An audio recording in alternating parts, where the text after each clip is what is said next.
Hi எல்லாரும் எப்படி இருக்கீங்க?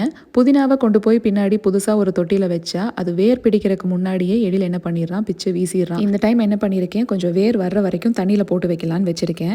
நம்ம ஊரில் மாம்பழ சீசன் வரும்போது நீங்கள் எந்த மாம்பழம் விரும்பி சாப்பிடுவீங்கன்னு சொல்லுங்கள். எனக்கு செந்தூரா ரொம்ப ஃபேவரட். ஒரு ரூம்குள்ளே அதை வச்சுருக்கோம் அப்படின்னா அந்த ரூம்குள்ளே நுழையும் போதே அதை காட்டி கொடுத்துரும் அங்கே மாம்பழம் இருக்குது அப்படின்னு. அதே வெரைட்டி இங்கே கிடைக்குமான்னு எனக்கு தெரியலை. அந்த மாதிரி டெம்ட் ஆகும் போதெல்லாம் இங்கே இருக்கிற மாம்பழத்தை வாங்கி சாப்பிட்டுக்க வேண்டியதுதான். இதோட பேர் டாமி அட்கின்ஸ் அப்படின்னு சொல்லுவாங்க. இன்னைக்கு சண்டே லஞ்சுக்கு ஷ்ரிம்ப் சுக்கா தான் செஞ்சுருந்தேன். க்ளீனிங் தான் கொஞ்சம் டைம் எடுக்கும், ஏன்னா ஷெல்லோடையே இருக்குது. வெளியில் இருக்கிறதையும் எடுத்துட்டு நடுவில் அந்த நரம்பு மாதிரி இருக்கும் இல்லையா, முன்னாடியும் இருக்கும் பின்னாடியும் இருக்கும், அதெல்லாம் எடுத்துட்டு மஞ்சத்தூள் போட்டு கழுவி திரும்பவும் மஞ்சத்தூள், காஷ்மீரி மிளகாய் தூள், உப்பு, அரை லெமனை பிழிஞ்சு மேரினேட் பண்ணிக்கலாம். ஜம்போ ஷ்ரிம்ப் அப்படிங்கிறனால ஒரு 7 நிமிஷம் எடுத்தது.